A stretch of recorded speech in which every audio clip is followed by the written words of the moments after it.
बच्चों, आज की क्लास में हम लोग सूरदास जी को स्टडी करने वाले हैं। सूरदास जी का जीवन परिचय पढ़ेंगे और इनकी जो रचना है पद, सूरदास जी का हम लोग जीवन परिचय पढ़ेंगे और आपकी पाठ्य पुस्तक में इनकी जो रचना है पद, हम लोग इसका भी अध्ययन करेंगे और इस विधा से अध्ययन करेंगे जिस विधि से आप लोगों के एग्जाम में क्वेश्चन पूछे जाते हैं। ठीक है, तो बोर्ड एग्जाम को ध्यान में रखते हुए हम लोग इसी आधार पर क्वेश्चन को डिस्कस करेंगे। तो चलिए स्टूडेंट, सबसे पहले हम लोग देखते हैं जो सूरदास जी हैं, सूरदास जी का जीवन परिचय क्या है। तो चलिए हम लोग देखते हैं सूरदास जी के जीवन परिचय को और देखिए क्वेश्चंस पूछे जाते हैं। आपको लाइटली नहीं लेना है, अच्छे से तैयार करना है। तो चलिए हम लोग बात करते हैं सूरदास जी के जीवन परिचय की। तो जो सूरदास जी हैं, सूरदास जी का जन्म सन 1478 ईस्वी में कब हुआ था? सूरदास जी का जन्म 1478 ईस्वी में आगरा मथुरा मार्ग पर स्थित रुनकता नामक ग्राम में हुआ था। कब हुआ था सूरदास जी का जन्म? 1478 ईस्वी में। कहाँ हुआ था? रुनकता नामक ग्राम में हुआ था, जो आगरा मथुरा मार्ग पर स्थित है। नेक्स्ट, कुछ विद्वान दिल्ली के निकट सिही ग्राम को भी इनका जन्म स्थान मानते हैं। कुछ विद्वान हैं, इनका जो जन्म स्थान है वो किसको मानते हैं? सिही ग्राम को मानते हैं।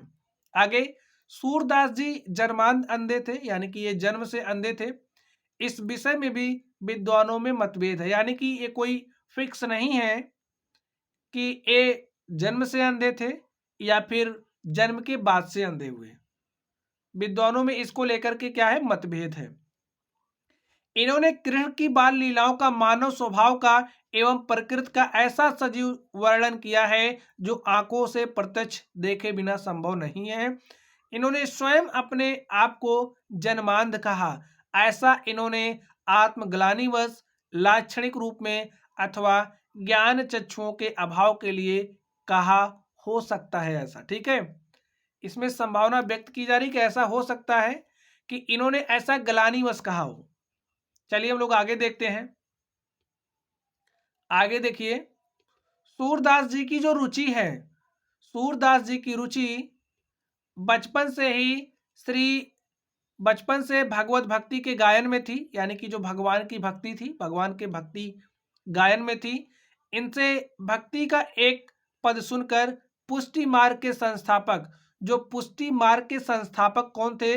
महाप्रभु वल्लभाचार्य। जब महाप्रभु वल्लभाचार्य ने इनके भक्ति का एक पद सुना तो सुनकर के क्या किया इन्होंने? पुष्टि मार्ग के जो संस्थापक थे, पुष्टि मार्ग का संस्थापक कौन था? महाप्रभु वल्लभाचार्य जी थे, ने इन्हें अपना शिष्य बना लिया। यानी कि सूरदास के अगर गुरु की बात करें तो कौन थे? वल्लभाचार्य जी थे। और श्रीनाथ जी के मंदिर में कीर्तन का भार सौंप दिया। जो श्रीनाथ जी का मंदिर है, श्रीनाथ जी के मंदिर में सूरदास जी को कौन सा काम इन्होंने सौंपा? भजन कीर्तन करने का भार सौंपा। श्री वल्लभाचार्य के पुत्र विठल नाथ ने अष्टछाप नाम से 8 कृष्ण भक्त कवियों का जो संगठन किया था, सूरदास जी इसके सर्वश्रेष्ठ कवि थे। कैसे कवि थे? अष्टछाप के अगर सर्वश्रेष्ठ कवि की बात की जाए तो सूरदास जी थे। और ये जो अष्टछाप था, इसकी व्यवस्था, यानी कि जो अष्टछाप था, इसकी स्थापना करने वाले कौन थे? वल्लभाचार्य के पुत्र विठल नाथ जी थे। वे गऊ घाट पर रहकर जीवन पर्यंत कृष्ण की लीलाओं का गायन करते थे। सूरदास जी का जो गोलोकवास है, यानी जो सूरदास जी थे, इनका जो निधन है सन 1583 में हुआ था। कब हुआ था? 1583 में। 1478 में इनका जन्म हुआ था और 1583 में इनका क्या हुआ? निधन हो गया। आगे देखिए, 1583 में गोस्वामी विठल नाथ के सामने गोवर्धन की तलाहटी के पारसोली नामक ग्राम में हुआ। खंजन नयन रूप रसमाते पद का गायन करते हुए इन्होंने अपने भौतिक शरीर का त्याग किया। इन्होंने अपने भौतिक शरीर का जो त्याग है, खंजन नयन रूप रसमाते पद का गायन करते हुए किया। तो स्टूडेंट, चलिए हम लोग इनकी रचनाओं के बारे में स्टडी कर लेते हैं। अगर हम लोग सूरदास जी की रचनाओं की बात करें तो सूरसागर, सूर सरावली और साहित्य लहरी सूरदास जी की रचनाएं हैं। इनके बारे में आप लोग पढ़ लीजिए। महाकवि महाकवि महाकवि सूरदास की निम्नलिखित 3 रचनाएं ही उपलब्ध है, 3 रचना उपलब्ध है। सूरसागर पहली है। सूरसागर में इन्होंने किस चीज का वर्णन किया, आप लोग इसको पढ़िए। जो सूरसागर है श्रीमद् भागवत के आधार पर रचित, किसके आधार पर रचित है? श्रीमद् भागवत के आधार पर रचित है। सूरसागर के 1.25 लाख पदों में, अब कितने पद थे सूरसागर में? 1.25 लाख पद थे। 1.25 लाख पदों में से लगभग 10,000 पद ही उपलब्ध बताए जाते हैं, जिनमें कृष्ण की बाल लीलाओं, गोपी प्रेम, गोपी विरह, उद्धव गोपी संवाद का बड़ा मनोवैज्ञानिक और सरस वर्णन है। संपूर्ण सूरसागर एक गीत काव्य है। सूरसागर कैसा काव्य है? एक गीत काव्य है। इसके पद तन्मयता के साथ गाए जाते हैं तथा यही ग्रंथ सूरदास की कीर्ति का स्तंभ है। ये जो सूरसागर है, अगर सूरसागर रचना की बात करें तो ये जो सूरसागर रचना है सूरदास की, कहिए कि महान कृति है। ठीक है, सूरदास की जो कीर्ति का स्तंभ है वो सूरसागर की जो सूरदास जी की जो रचना सूरसागर है वही है। चलिए अब हम लोग आगे बात करते हैं। आगे देखिए आप लोग, नेक्स्ट सूर सरावली है। सूर सरावली के बारे में आप लोग पढ़ लीजिए। सूर सरावली क्या है? देखिए इसमें कितने पद हैं? 1107 पद हैं। यह सूर सागर का सार भाग है। जो सूर सागर है, सूर सागर का क्या है? सूर सागर का सार भाग है, सार भाग है। और अगर हम इसमें पदों की बात करें तो इसमें कुल कितने पद हैं सूर सरावली में? सूर सरावली में पदों की बात करें तो 1107 पद हैं। कितने पद हैं? 1107 पद हैं। चलिए इनकी हम लोग थर्ड रचना की बात कर लेते हैं, साहित्य लहरी। जो साहित्य लहरी है, साहित्य लहरी के बारे में आप लोग समझिए। इसमें कितने पद हैं? 118 दृष्टकूट पदों का संग्रह है। कितने पदों का संग्रह है? 118। इस ग्रंथ में किसी एक विषय की विवेचना नहीं हुई है, वरन मुख्य रूप से नायिकाओं एवं अलंकारों की विवेचना की गई है। इसमें कहीं कहीं पर श्री कृष्ण की बाल लीलाओं का वर्णन हुआ है तो एकाध स्थलों पर महाभारत की कथा के अंशों की झलक भी मिलती है। तो स्टूडेंट इस तरीके से हमने जो सूरदास जी की रचनाएं थी, सूरदास जी की रचनाओं के बारे में स्टडी किया। चलिए सूरदास जी का साहित्य में क्या स्थान है, हम लोग इसको भी समझ लेते हैं। साहित्य में सूरदास जी का स्थान क्या है, आप लोग समझिए। भक्त कवि सूरदास का स्थान हिंदी साहित्य प्रकाश में किसके समान है? सूर्य के समान है। हिंदी साहित्य में अगर हम बात करें, हिंदी साहित्य में सूरदास जी का जो स्थान है, सूरदास जी का स्थान किसके समान है? सूर्य के समान, सूर्य के समान। और इनके बारे में कहा भी गया है, सूर सूर तुलसी शशि उड़गन केशवदास, अब के कवि खद्योत सम जहता करत प्रकाश। तो चलिए अब हम लोग जो सूरदास जी की रचना है, सूरदास जी की रचनाओं पर चर्चा करते हैं और समझते हैं कि इनके जो पद हैं, यानी कि जो हमारी पद्य है, इसमें किस तरीके से क्वेश्चन आप लोगों से पूछे जाते हैं। आप लोग इसको भी समझते चलिए, किस तरीके से क्वेश्चन पूछे जाते हैं आप लोग इसको समझिए। निम्नलिखित ऐसे क्वेश्चन देगा, निम्नलिखित पद्यांश के आधार पर उनके साथ दिए गए प्रश्नों के उत्तर लिखिए। आपको कुछ पद दिए होंगे और उसका क्या करना रहेगा, आपको आंसर देना रहेगा। चलिए हम लोग पद की बात करते हैं। सूरदास, सूरदास की रचना क्या है? पद है। तो चलिए यहाँ पर हमारे पास पद दिया गया, हम लोग इसको पढ़ते हैं। अगर आप लोग गाना जानते हो तो इसको गा करके पढ़िएगा। मैं तो गा नहीं पाता इसलिए मैं नहीं गाऊंगा, आप लोग गा करके पढ़ना। चलिए, चरण कमल बंदो हरिराई, जाकी कृपा पंगु गिर लंघ है, अंधे को सब कुछ दर्शाई, बहिरो सुने गूंग पुनि बोले, रंक चले सिर छत्र धराई, सूरदास स्वामी करुणामय, बार बार बंदोति पाई। तो चलिए, किस तरीके से क्वेश्चंस आपके बोर्ड एग्जाम में पूछे गए हैं हम लोग क्वेश्चन को देखेंगे और उसके बाद इसकी व्याख्या भी करेंगे। तो चलिए क्वेश्चन देखते हैं। सबसे पहले हम लोग देखिए क्वेश्चन आपके एग्जाम में किस तरीके से पूछा गया उसका एक नमूना यहां पर है। आप लोग देखिए, प्रस्तुत पद्यांश की ससंदर्भ हिंदी में व्याख्या कीजिए। तो सबसे पहले आपको संदर्भ बताना पड़ेगा, संदर्भ क्या है संदर्भ बताना पड़ेगा, और उसके बाद आपको व्याख्या करनी रहेगी तथा काव्य सौंदर्य भी स्पष्ट कीजिए। और साथ में भी आपको क्या बताना पड़ेगा, काव्य सौंदर्य भी बताना पड़ेगा। ठीक है, क्वेश्चन देखिए अगला क्या है। कवि सूरदास भगवान के चरणों की वंदना बार बार क्यों करना चाहते हैं, ऐसा क्वेश्चन पूछा गया। सूरदास स्वामी में कौन सा अलंकार है, अनुप्रास अलंकार। चरण सब शब्दों के तत्सम रूप बताइए।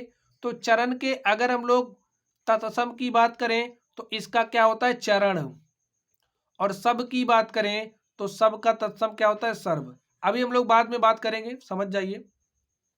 चलिए हम लोग पहले क्वेश्चन का जवाब दे दें। तो देखिए संदर्भ क्या होगा, यह पद श्री सूरदास द्वारा रचित कहाँ से लिया गया, सूर सागर नामक ग्रंथ से, हमारी पाठ्य पुस्तक हिंदी के काव्य खंड में संकलित पद शीर्षक से उद्गृत है, या फिर पद शीर्षक से लिया गया है। इतना इतना आप लोगों को लिखना है। और एक बात आप लोग समझ लीजिए, इसमें जितने भी पद हैं सारे पदों के लिए हमारा जो संदर्भ है यही संदर्भ प्रयुक्त होगा। ठीक स्टूडेंट्स, यही संदर्भ प्रयुक्त होगा। चलिए आगे देखिए, प्रसंग क्या है, एक कहाँ से लिया गया है और किस संक्षेप में किस विषय में बात की जा रही है। ठीक है, वही प्रसंग है। तो इस पद में भक्त जो कवि हैं सूरदास, ये जो पद अभी हमने पढ़ा है इसमें जो भक्त कवि सूरदास जी हैं ने श्री कृष्ण की महिमा का वर्णन करते हुए उनके चरणों की वंदना की है। भगवान श्री कृष्ण की जो महिमा है, इनकी महिमा का वर्णन करते हुए सूरदास जी ने इनके चरणों की क्या करी है, वंदना करी है। चलिए हम लोग व्याख्या कर लेते हैं, आप लोग समझिए।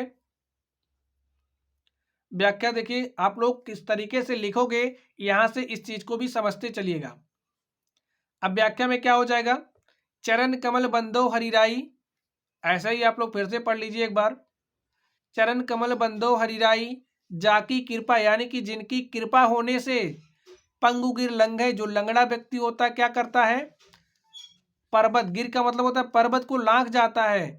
अंधे को सब कुछ दर्शाई, जो अंधा व्यक्ति होता है उसको सब कुछ दिखने लगता है। जो बहरा व्यक्ति होता है उसको सब कुछ सुनाई देने लगता है। और गूंग गूंग पुनी बोले, और जो गूंगा व्यक्ति होता है क्या होता है, बोलने लगता है।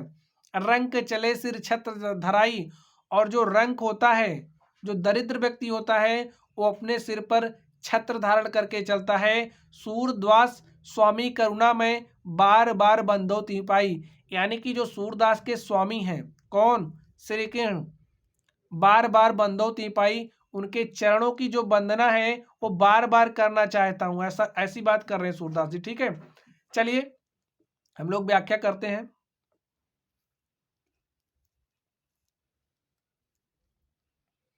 तो व्याख्या समझिए स्टूडेंट्स, आप लोग किस तरीके से आपको लिखना है, आप लोग इस चीज को भी समझिए। भक्त शिरोमणि सूरदास श्री कृष्ण के कमल रूपी चरणों की वंदना करते हुए कहते हैं। जो भक्त कवि हैं सूरदास जी, वो भगवान श्री कृष्ण के जो चरण जैसे, जो कमल जैसे चरण हैं, कमल जैसे चरणों की वंदना करते हुए कहते हैं कि इन चरणों का बहुत व्यापक प्रभाव है। इनकी कृपा हो जाने पर, यानी कि जो हमारे आराध्य हैं भगवान श्री कृष्ण, इनकी कृपा हो जाने से जो लंगड़ा व्यक्ति होता है पर्वतों को लांघ लेता है, और जो अंधा व्यक्ति होता है अंधे व्यक्ति को सब कुछ दिखाई देने लगता है। इन चरणों के अनोखे प्रभाव के कारण जो बहरा व्यक्ति है उसे सुनाई देने लगता है, और जो गूंगा व्यक्ति है वो बार बार फिर से बोलने लगता है। किसी दरिद्र व्यक्ति पर श्री कृष्ण के चरणों की कृपा हो जाने पर, जैसे कोई दरिद्र व्यक्ति है उस पर जब भगवान श्री कृष्ण की कृपा हो जाती है तो क्या हो जाता है, राजा बनकर अपने सिर पर राज छत्र धारण कर लेता है। और सूरदास जी फिर क्या कहते हैं, ऐसे दयालु प्रभु श्री कृष्ण के चरणों में मैं बार बार वंदना करता हूं। तो माय डियर स्टूडेंट्स, ये जो व्याख्या थी आप लोगों के समझ में आई होगी। चलिए अब हम लोग नेक्स्ट देखते हैं, ये जो पद हमने पढ़ा है इसका काव्य सौंदर्य क्या है, हम लोग इसके काव्य सौंदर्य की भी चर्चा कर लेते हैं। तो यहाँ पर आप लोग ध्यान से देखिए, तो स्टूडेंट्स का काव्यगत सौंदर्य देखिए, इसमें क्या है, श्री कृष्ण के चरणों का असीम प्रभाव व्यंजित है, कवि का भक्ति भाव अनुकरणीय है, भाषा कौन सी यूज की गई है, साहित्यिक व्रज भाषा यूज की गई है। अगर शैली की बात करें तो मुक्तक शैली है, छंद कौन सा है, गेय है। और रस की बात करें तो भक्ति रस है, शब्द शक्ति की बात करें तो लक्षणा है, गुण क्या है, प्रसाद है। अलंकार की बात करें तो चरण कमल बंदों में, चरण कमल में कौन सा अलंकार है, रूपक अलंकार, पुनरुक्ति प्रकाश है तथा अन्यत्र अनुप्रास है। चलिए हम लोग नेक्स्ट बात करते हैं, जो हमारा अगला प्रश्न था। अगले प्रश्न में क्या कहा गया था कि जो सूरदास जी हैं वो बार बार, क्वेश्चन पढ़ लीजिए स्टूडेंट्स, देखिए कवि सूरदास भगवान के चरणों की वंदना बार बार क्यों करना चाहते हैं। तो इसका आंसर क्या हो जाएगा, इसका आंसर देखिए, जो कवि सूरदास हैं श्री कृष्ण के चरण,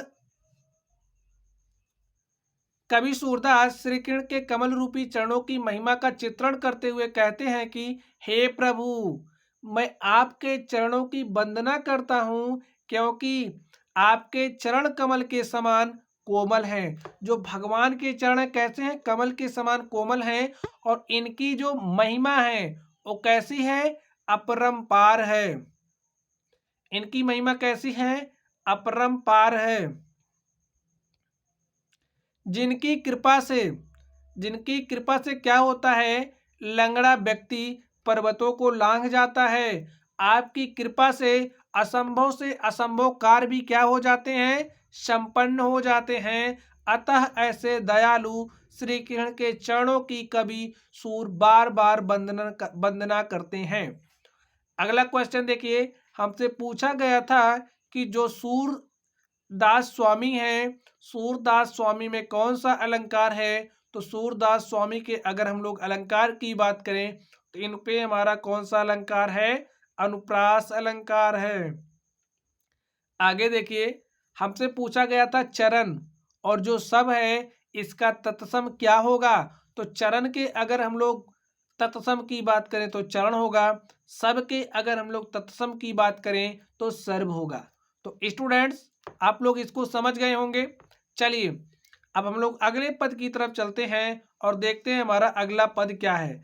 अगला पद स्टूडेंट्स आप लोग देखिए, इसमें क्या कहा जा रहा है, पढ़िए। इसमें कहा जा रहा है, देखिए गाना जानते हैं तो आप लोग गा करके पढ़िएगा क्योंकि पद कैसा है, गेय है। चलिए, किलकत कान गुटुरवन आवती, मणिमय कनक नंद के आंगन, बिंब पकड़िबे धावत, कबहु निरखी हरि आपू छा को, करसौ पकरन चाहत, किलकी हसत राजत दोई दतियां, पुनि पुनि ती अवगाहत, कनक भूमि पर करपग छाया, यह उपमा इक राजति, करि करि प्रतिपद प्रतिमन वसुधा, कमल बैठकी साजत, बाल दशा सुख निरख जसोदा, पुनि पुनि नंद बुलावती, अचरा तरलय ढाक, सूर के प्रभु को दूध पियावती। तो चलिए स्टूडेंट्स हम लोग प्रश्नों को देखते हैं कि किस तरीके से हमसे प्रश्न पूछा जा सकता है और इसमें कौन सा प्रश्न पूछा गया। तो आप लोग प्रश्नों पर ध्यान दीजिए। सबसे पहला हमारा काम क्या होगा, हमें संदर्भ सहित व्याख्या लिखनी है, काव्य सौंदर्य बताना है। और आगे देखिए सेकंड नंबर का क्वेश्चन क्या है, श्री कृष्ण की बाल लीलाओं को देखकर माता यशोदा कैसा अनुभव करती हैं। अगला प्रश्न देखिए, राजा नंद का आंगन कैसा है, सूरदास जी ने किस प्रकार की भाषा शैली ग्रहण की है, उपर्युक्त पद्यांश में कवि ने किसकी बाल क्रीड़ाओं का वर्णन किया है। चलिए अब लोग इसके आंसर की बात कर लेते हैं। तो इसका आंसर देखिए स्टूडेंट्स, स्टार्टिंग में हमने कहा था कि जो संदर्भ होगा क्या होगा, सारे पदों के लिए एक जैसा होगा। प्रसंग देख लीजिए कौन सा प्रसंग है। इस पद में कवि ने मड़ियों से युक्त आंगन में, जो मड़ियों से युक्त आंगन है, मड़ियों से युक्त आंगन में घुटनों के बल चलते हुए, घुटनों के बल चलते हुए बालक श्री कृष्ण की शोभा का वर्णन करते हैं। क्या करते हैं? घुटनों के बल चलते हुए जो भगवान श्री कृष्ण हैं, इनकी जो शोभा है उसका क्या कर रहे हैं? वर्णन कर रहे हैं। वर्णन करते हुए देखिए क्या कहते हैं, श्री कृष्ण के सौंदर्य एवं बाल लीलाओं का वर्णन करते हुए सूरदास जी कहते हैं, सूरदास जी क्या कहते हैं कि बालक कृष्ण अब घुटनों के बल चलने लगे हैं। राजा नंद का आंगन सोने का बना है और मड़ियों से जटित है। किससे जटित है? मड़ियों से जटित है। किसका बना हुआ है? सोने का बना हुआ है। उस आंगन में श्री कृष्ण घुटनों के बल चलते हैं। जो आंगन है उसमें भगवान श्री कृष्ण कैसे चलते हैं? घुटनों के बल चलते हैं। तो किलकारी भी मारते हैं और अपना प्रतिबिंब पकड़ने के लिए दौड़ते हैं। जब वे किलकारी मारकर हंसते हैं तो उनके मुख में दांत शोभा देते हैं। जो दो छोटे छोटे दांत आगे निकल आते हैं ना बच्चों के, जब हंसते हैं तो कैसा लगता है? अच्छा लगता है ना। तो वैसे भगवान के भी दांत निकले हैं। उन दांतों के प्रतिबिंब को भी वे पकड़ने का प्रयास करते हैं। उनके हाथ पैरों की छाया उस सोने के फर्श पर ऐसी प्रतीत होती है मानो प्रत्येक मणि में उनके बैठने के लिए पृथ्वी ने कमल का आसन सजा दिया है। क्या कर दिया है? कमल का आसन सजा दिया है। अथवा प्रत्येक मणि पर उनके कमल जैसे हाथ, जो प्रत्येक मणि है उनके प्रत्येक मणि पर, जो प्रत्येक मणि है प्रत्येक मणि पर भगवान के जो कमल जैसे हाथ हैं, पैरों का प्रतिबिंब पड़ने से ऐसा लगता है कि पृथ्वी पर कमल के फूलों का आसन बिछा हुआ। क्या हुआ है? जो कमल के पुष्प हैं, कमल के पुष्पों का आसन बिछा हुआ है। श्री कृष्ण की बाल लीलाओं को देखकर माता यशोदा जी बहुत आनंदित होती हैं। अभी क्वेश्चन में देखिए, क्वेश्चन पूछा गया ना, श्री कृष्ण की बाल लीलाओं को देखते हुए माता यशोदा कैसा अनुभव करती हैं? बहुत ही आनंदित होती हैं और बाबा नंद को भी बार बार वहां बुलाती हैं। इसके बाद माता यशोदा सूर्य के प्रभु, अब सूर्य के प्रभु कौन है? बालक कृष्ण को अपने आंचल से ढककर दूध पिलाने लगती हैं। चलिए हम लोग आगे देखते हैं। अगले क्वेश्चन का जवाब देखिए स्टूडेंट्स, अगले क्वेश्चन का आंसर क्या हो जाएगा? देखिए अगले क्वेश्चन का आंसर क्या होगा। श्री कृष्ण की बाल लीलाओं को देखकर माता यशोदा कैसा अनुभव करती हैं? बहुत आनंदित होती हैं और बाबा नंद को भी बार बार वहां बुलाती हैं। इसके बाद माता यशोदा बालक कृष्ण को दूध पिलाने लगती हैं। नेक्स्ट प्रश्न का जवाब देखिए, राजा नंद का आंगन कैसा बना हुआ था? सोने का बना था और मड़ियों से जटित था। लिखिए, राजा नंद का आंगन सोने का बना है और मड़ियों से क्या है? जटित है। आगे, कवि सूरदास जी ने अपने पदों में किस भाषा का प्रयोग किया? सरल, सरस, ब्रज भाषा एवं मुक्तक शैली ग्रहण की है। इस बात को आपको ध्यान में रखना है। भाषा कौन सी है? सरस ब्रज भाषा है और शैली की बात करें तो मुक्तक शैली है। उपर्युक्त गद्यांश में किसकी बाल लीलाओं का वर्णन किया गया? किसकी बाल क्रीड़ाओं का वर्णन किया गया है? भगवान श्री कृष्ण की बाल क्रीड़ाओं का वर्णन किया गया। स्टूडेंट, इसको आप लोग एक बार दो बार पढ़ना, तो यहाँ से जो आपके 6 नंबर हैं वो आपको समझिए बहुत ही आसानी के साथ मिल जाएंगे। ठीक है, चलिए अब हम लोग अगले पद की तरफ चलते हैं और देखते हैं हमारा अगला पद क्या है। आप लोग स्टूडेंट्स अगले पद को पढ़िए और पढ़ने के बाद इसको समझने का प्रयास करिए। इसमें जो भी क्वेश्चंस दिए गए हैं सारे क्वेश्चंस के आंसर को भी लिखने का प्रयास करिए। तो चलिए हम लोग पढ़ते हैं। ऊदो मोहि ब्रज बिसरत नाही, वृंदावन गोकुल बन उपवन, सघन कुंज की छाही। प्रात समय माता जसुमति अरु, नंद देखी सुख पावत। माखन रोटी दह्यो सजायो, अति हित सात खवावत। गोपी ग्वाल बाल संखेलत, सब दिन हसत सिरात। सूरदास धनि धनि ब्रजवासी, जिनसो हित जदु तात। तो स्टूडेंट्स आप लोग प्रश्नों को देखिए, देखिए प्रश्न किस तरीके से पूछा गया है।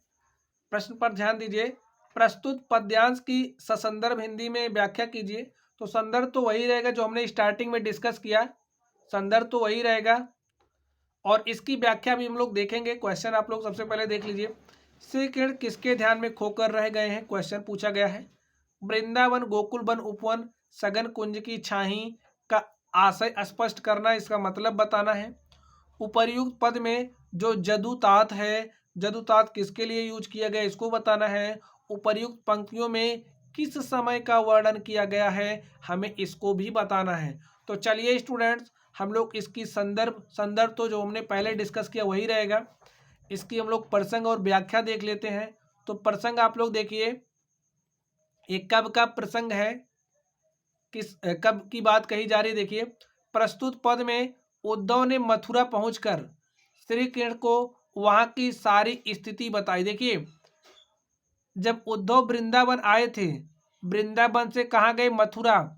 जब उद्धव, देखिए मथुरा से कहाँ गए थे उद्धव जी, गए थे वृंदावन, गोपियों को समझाने के लिए गए थे।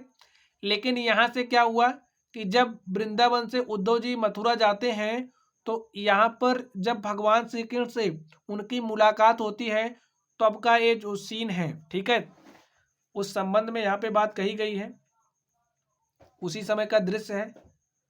प्रस्तुत पद में उद्धव ने मथुरा पहुंचकर श्री कृष्ण को वहां की सारी स्थिति बताई, जिसे सुनकर श्री कृष्ण कैसे हो गए, भाव विभोर हो गए। इस पर वे उद्धव से अपनी मनोदशा व्यक्त करते हैं। जो उद्धव जी हैं वहां की गलियों को याद करके, वहां के मित्रों लोगों को याद करके, अपने गांव को याद करके श्री कृष्ण उद्धव से अपनी जो मनोदशा है उसको व्यक्त करते हुए क्या कहते हैं, इसको आप लोग समझिए।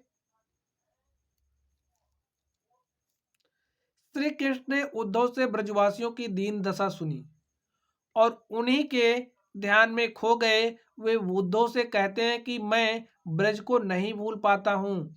वृंदावन और गोकुल के वन उपवन सभी मुझे याद आते रहते हैं। वहाँ के घने कुंजों की जो छाया है को भी मैं भूल नहीं पाता हूँ। नंद बाबा और यशोदा मैया को देखकर मुझे जो सुख मिलता था वह मुझे रह रहकर स्मरण हो आता है। वे मुझे मक्खन रोटी और भली प्रकार जमाया हुआ दही कितने प्रेम से खिलाते थे। ब्रज की जो गोपियां थीं, ब्रज की गोपियों और जो ग्वाल बाले थे, ग्वाल बालों के साथ खेलते हुए मेरे सभी दिन कैसे बीतते थे, हंसते हुए बीता करते थे। ये सभी बातें मुझे याद आती हैं। अब आप लोग जब अपना बचपना याद करते होंगे तो आप लोग उस समय से इस समय को जब कंपेयर करते होंगे तो आपको लगता होगा कि वो समय हमारा ज़्यादा बढ़िया था, क्योंकि उस समय हम लोग सारी चिंता से मुक्त रहते थे और हमेशा खेलते रहते थे। ठीक है, चलिए आगे देखते हैं हम लोग। तो भगवान भी अपनी पुरानी बातों को याद कर रहे हैं। आगे देखिए, सूरदास जी व्रजवासियों को धन्य मानते हैं और उनके भाग्य की सराहना करते हैं, क्योंकि श्री कृष्ण को उनके हित की चिंता है और श्री कृष्ण इन ब्रजवासियों का प्रतिक्षण धन्यवाद करते हैं। चलिए अब हम लोग इसकी काव्यगत सौंदर्य को देखते हैं स्टूडेंट्स। तो इसके काव्यगत सौंदर्य को भी आप लोग देख लीजिए। अब देखिए काव्यगत सौंदर्य में क्या है। यद्यप कृष्ण का व्यक्तित्व कैसा है, अलौकिक है, किंतु प्रेमवश वह भी अपने प्रियजनों की याद में साधारण मनुष्य की बात द्रवित हो रहे हैं। वो तो भगवान थे लेकिन फिर भी प्रेमवश में, प्रेम के वश में वह भी जो उनके प्रियजन थे, प्रियजनों की याद में साधारण मनुष्यों की भांति द्रवित हो रहे हैं। ब्रज की स्मृति उन्हें अत्यधिक भाव विह्वल कर रही है। और इसमें देखिए भाषा कौन सी यूज की गई है, सरल सरस ब्रज भाषा। और शैली की बात करें तो मुक्तक शैली। छंद कैसा है, पद गेय था ना, गाने योग्य है तो गेय पद है। रस श्रृंगार रस है। शब्द शक्ति की बात करें तो शब्द शक्ति क्या है, अभिधा और व्यंजना है। गुण की बात करें तो माधुर्य है। अलंकार देखिए, ब्रज विसरत, वृंदावन, गोकुल, वन, उपवन में अनुप्रास, उद्धव के द्वारा योग का संदेश भेजने तथा यह कहने में कि मुझे ब्रज नहीं भूलता में विरोधाभास है। भाव साम्य देख लीजिए, यही भाव रत्नाकर जी ने इस प्रकार व्यक्त किया है। इसको आप लोग वैसे पढ़ लीजिए, इतना ही लिख देंगे तो बहुत है। पढ़ लीजिए, सुधि ब्रजवासिनी की दिवैया सुख रासिनी की उधव नित हमको बुलावन को आती। इतना आप लोग लिख देंगे, इतना ही बहुत है। चलिए हम लोग आगे देखते हैं। आगे आंसर दीजिए आप लोग, जो भी क्वेश्चन पूछा गया था उसका आंसर देखिए यहाँ पे है। श्री कृष्ण किसके ध्यान में खो गए थे? ब्रजवासियों के ध्यान में खोए हुए थे। ठीक है, प्रश्न में उल्लेखित पंक्ति का आशय की श्री कृष्ण उद्धव से कहते हैं, वृंदावन और गोकुल के वन उपवन सभी मुझे याद आते हैं, वहां के घनों कुंजों की छाया को मैं भूल नहीं पाता हूँ। हमारे 3rd नंबर का आंसर हो गया। तो अगर आप लोग व्याख्या कर ले जा रहे हो तो व्याख्या में ये आंसर आप लोगों का छिपा होता है, आप लोग वहां से आंसर तलाश सकते हो। यहाँ पे जदुतात किसके लिए कहा गया? श्री कृष्ण को। जदुतात किसको कहा गया? श्री कृष्ण को। आगे देखिए जो हमारा नेक्स्ट क्वेश्चन है, नेक्स्ट क्वेश्चन को आप लोग देखिए। श्री कृष्ण के जीवन के आरंभ का जो समय वृंदावन और गोकुल में बीता, उसी का वर्णन उपर्युक्त पंक्तियों में किया गया है। उसी समय का ध्यान करते हुए श्री कृष्ण उद्धव से अपनी मनोदशा व्यक्त कर रहे हैं। चलिए स्टूडेंट्स, अब हम लोग अगले पद पर चलते हैं और देखते हैं हमारा अगला पद क्या है। अगला पद आप लोग देखिए,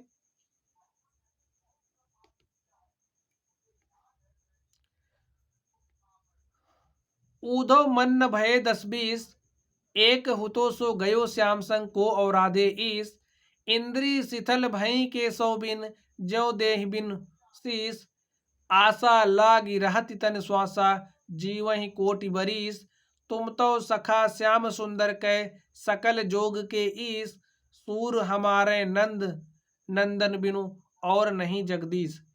तो स्टूडेंट्स आप लोग क्वेश्चन को पढ़िए, देखिए क्वेश्चन कैसे किस तरीके से पूछा जा रहा है। प्रस्तुत पद्यांश की ससंदर्भ हिंदी में व्याख्या कीजिए। तो संदर्भ तो वही रहेगा पहले वाला, तथा जो व्याख्या है और काव्य सौंदर्य भी स्पष्ट करना, व्याख्या भी हम लोग करेंगे।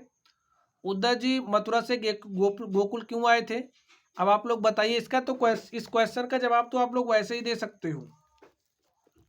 उद्धव जी मथुरा से गोकुल क्यों गए थे? गोपियों को समझाने के लिए।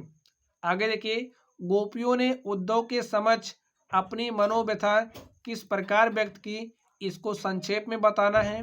श्याम 10 एवं आशा शब्दों के तत्सम रूप बताने हैं।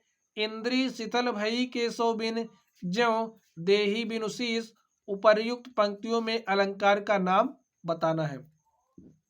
चलिए स्टूडेंट्स, हम लोग इन सारे प्रश्नों का जवाब ढूंढते हैं और देखते हैं ये जो हमारे प्रश्न हैं इनका आंसर क्या होगा। आप लोग पढ़िए, प्रसंग देखिए क्या है, प्रसंग समझ लीजिए। प्रस्तुत पद भ्रमर गीत कहाँ से लिया गया है? भ्रमर गीत प्रसंग का एक सरस अंश है। श्री कृष्ण के मथुरा चले जाने पर, जब श्री कृष्ण जी वृंदावन से मथुरा जाते हैं तो मथुरा चले जाने पर गोपियां अत्यधिक व्याकुल हैं। क्या हो गई हैं? व्याकुल हो गई हैं। उद्धव जी गोपियों को, अब उद्धव जी मथुरा से वृंदावन आए थे गोपियों को योग का संदेश देने के लिए, योग का संदेश देने मथुरा से गोकुल आए। गोपियां योग की शिक्षा ग्रहण करने में अपने आप को असमर्थ बताती हैं और अपनी मनोव्यथा को उद्धव के समक्ष व्यक्त करती हैं। आगे देखिए स्टूडेंट्स, आप लोग इसकी व्याख्या क्या होएगी, व्याख्या समझिए। गोपियां उद्धव जी से कहती हैं, क्या कहती हैं कि हे उद्धव, हमारे मन 10-20 नहीं है, हमारे पास एक ही मन था, वो भगवान के साथ चला गया। किसके साथ चला गया?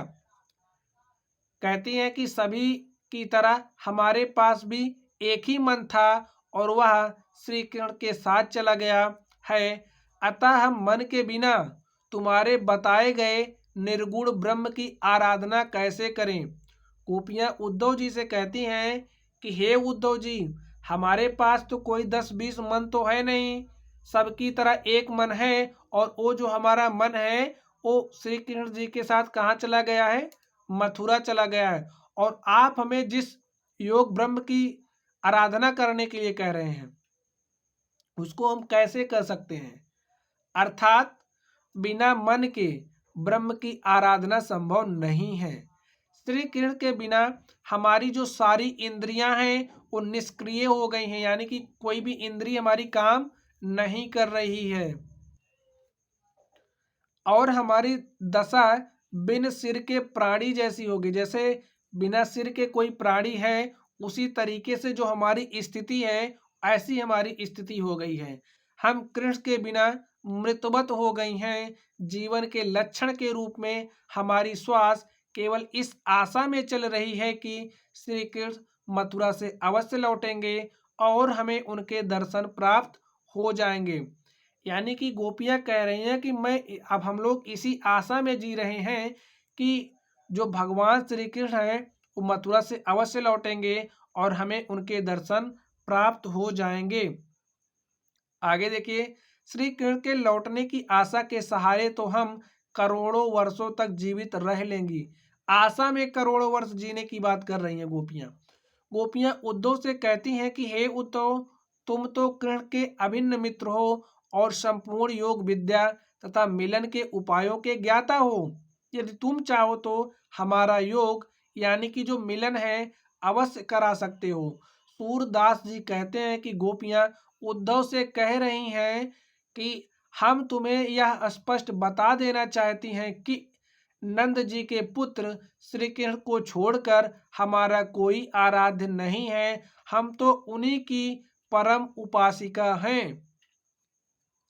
चलिए स्टूडेंट्स, अब हम लोग आगे देखते हैं। आगे आप लोग ध्यान से देखिए, काव्यगत सौंदर्य क्या है। जो पंक्ति हमें दी गई थी उस पंक्ति का काव्यगत सौंदर्य आप लोग समझ लीजिए।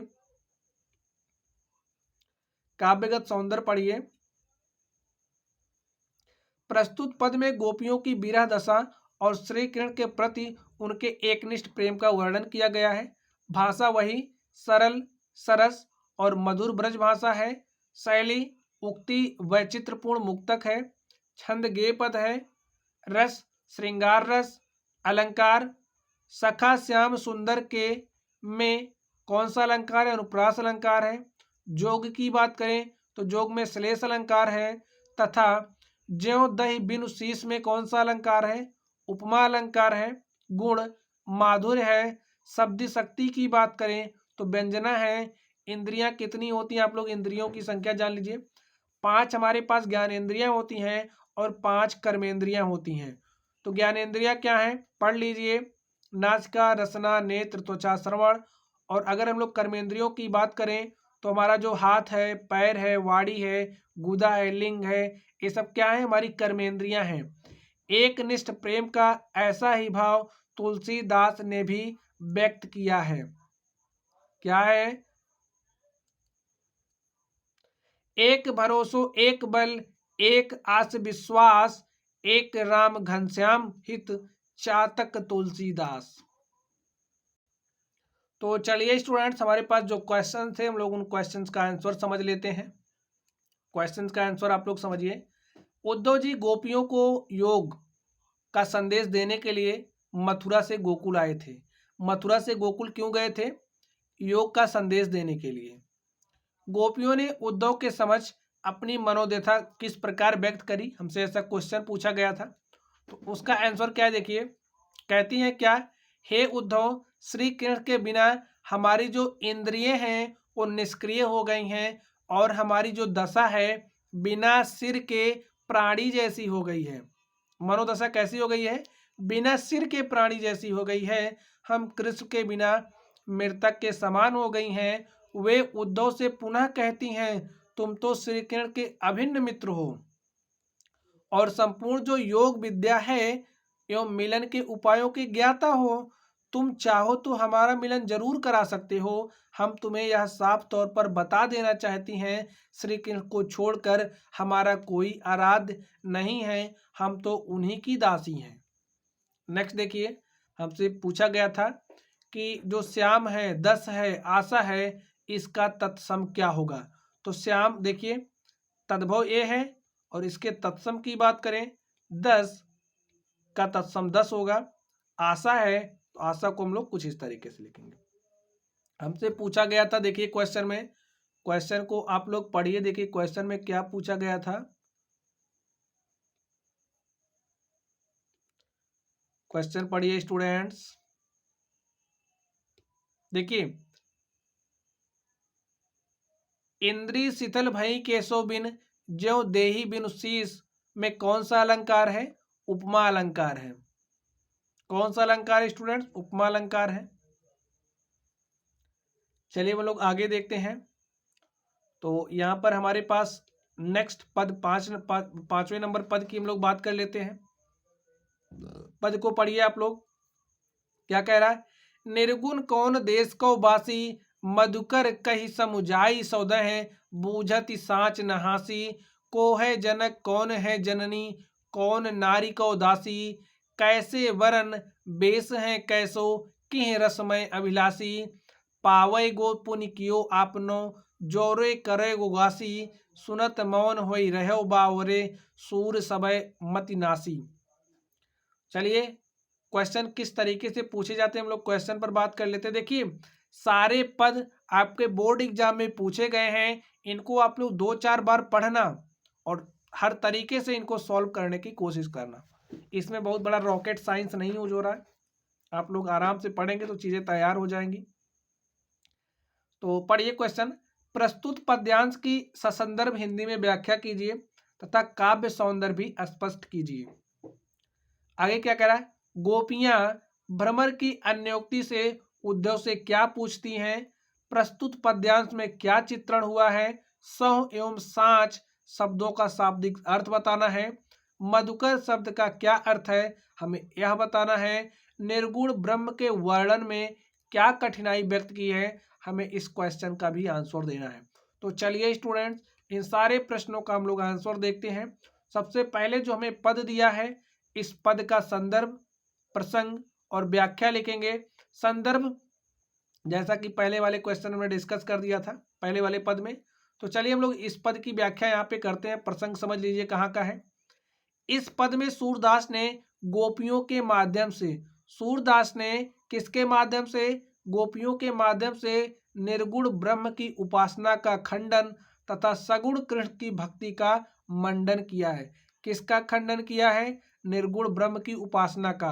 और मंडन किसका किया है? सगुण कृष्ण की भक्ति का। चलिए हम लोग इसकी व्याख्या देख लेते हैं, आप लोग व्याख्या पढ़िए। अब जो गोपियां हैं, गोपियां भ्रमर की अन्योक्ति से, किसकी अन्योक्ति से? भ्रमर की अन्योक्ति से उद्धव को संबोधित करती हुई पूछती हैं कि हे उद्धव, तुम यह बताओ तुम्हारा वह जो निर्गुण ब्रह्म है वो किस देश का रहने वाला है? हम तुमको शपथ दिलाकर सच सच पूछ रही हैं, कोई हंसी या मजाक नहीं कर रही हूं। तुम यह बताओ कि उस निर्गुण का पता क्या है? कौन पता, पिता कौन है? तुम यह बताओ कि उस निर्गुण का पिता कौन है, उनकी माता कौन है, उसकी पत्नी और दासियां कौन कौन हैं, उस निर्गुण ब्रह्म का रंग कैसा है, उसकी वेशभूषा कैसी है और उसकी किस रस में रुचि है।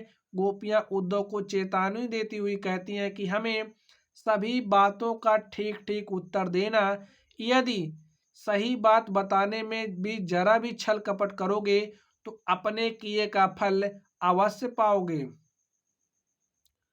सूरदास जी कहते हैं कि गोपियों के ऐसे प्रश्नों को सुनकर ज्ञानी उद्धव ठगे से रह गए और उनका सारा जो ज्ञान गर्भ है अनपढ़ गोपियों के सामने क्या हो गया? नष्ट हो गया। चलिए हमारी व्याख्या हो गई। अब हमारे जो काव्य सौंदर्य, हम लोग काव्य सौंदर्य को भी डिस्कस कर लेते हैं। काव्य सौंदर्य में देखिए क्या है। सगुणोपासक सूर ने गोपियों के माध्यम से निर्गुण ब्रह्म का उपहास पूर्वक खंडन कराया है। गोपियों के प्रश्न सीधे साधे होकर भी व्यंग्यपूर्ण हैं। यहाँ कवि की कल्पना शक्ति और स्त्रियों की अन्योक्ति में क्या है? व्यंग है। व्यंग करने की स्वभावगत प्रवृत्ति का बड़ा ही मनोवैज्ञानिक चित्रण हुआ है। भाषा कौन सी यूज की गई है? सरल ब्रज भाषा यूज की गई है। शैली की बात करें तो मुक्तक शैली है। रस कौन सा रस कौन सा यूज हुआ है? किस रस का प्रयोग हुआ है? वियोग, श्रृंगार एवं हास्य रस का। छंद की बात करें तो छंद कैसा है, गेय पद है। गुण माधुर्य है। अलंकार समुझाई सहोदय पावेगो पुनि में अनुप्रास मानवीकरण तथा मधुकर के माध्यम से उद्धव को संबोधन करने में अन्योक्ति है। क्या है, अन्योक्ति है। चलिए अब हमारे जो प्रश्न थे हम लोग इन प्रश्नों का उत्तर दे देते हैं। तो प्रश्नों का आंसर समझ लीजिए स्टूडेंट्स आप लोग। जो गोपियां हैं भरमर की अन्योक्ति से उद्धव से किससे पूछती हैं, उद्धव से यह पूछती हैं कि तुम यह बताओ कि जो तुम्हारा वह निर्गुण ब्रह्म किस देश का निवासी है और उस निर्गुण के पिताजी कौन है, उसकी माता का नाम क्या है, उसकी भार्या यानी कि उसकी जो पत्नी है, दासियां कौन कौन हैं, उसका रंग कैसा है, उसकी वेशभूषा कैसी है और उसकी किस रस में रुचि है। आगे देखिए प्रस्तुत पद में जो हमारा क्वेश्चन नंबर 3 है, 3 का आंसर देख लीजिए। प्रस्तुत पद में कवि की कल्पना शक्ति और स्त्रियों की अन्योक्ति में व्यंग करने की स्वभावगत प्रवृत्ति का बड़ा ही मनोवैज्ञानिक चित्रण हुआ है। 100 की बात करें तो 100 शब्द का अर्थ क्या है, सौगंध। 60 शब्द का अर्थ क्या है, सत्य। मधुकर शब्द का अर्थ होता है भ्रमर। ब्रज की गोपियां उद्धव को भ्रमर अर्थात भौरे की उपमा देती हैं। किसकी उपमा दे रही हैं, भौरे की उपमा दे रही हैं। चौथे नंबर का आंसर समझ लीजिए। गोपियां उद्धव से प्रश्न कर निर्गुण ब्रह्म के वर्णन में हो रही कठिनाइयों को व्यक्त करती हैं। किस कठिनाई को व्यक्त कर रही हैं, जो निर्गुण ब्रह्म है के वर्णन में हो रही कठिनाइयों को व्यक्त करती हैं। वे निर्गुण ब्रह्म को किस प्रकार जाने, किस रूप में माने, वह किस देश का रहने वाला है, उसके माता पिता या पत्नी कौन है, निर्गुण ब्रह्म का रंग, उसकी वेशभूषा कैसी है, उसकी किस रस में रुचि है। वे कहती हैं कि ऐसे ब्रह्म की उपासना वे किस प्रकार करें। वे देख नहीं पाती हैं जिसका कोई साकार रूप नहीं है। तो स्टूडेंट्स आज की क्लास में सूरदास जी का जीवन परिचय हमने पढ़ा और जो सूरदास जी की रचना थी पद, हमने इसको भी स्टडी किया। तो चलिए स्टूडेंट्स आप लोग पढ़ते रहिए। अगर आप लोगों को कोई भी डाउट हो तो कमेंट बॉक्स में कमेंट करना। वीडियो पसंद आए तो वीडियो को लाइक करना, चैनल पर नए हो तो चैनल को सब्सक्राइब करना। तो चलिए स्टूडेंट्स आप लोग पढ़ते रहिए। Thank you.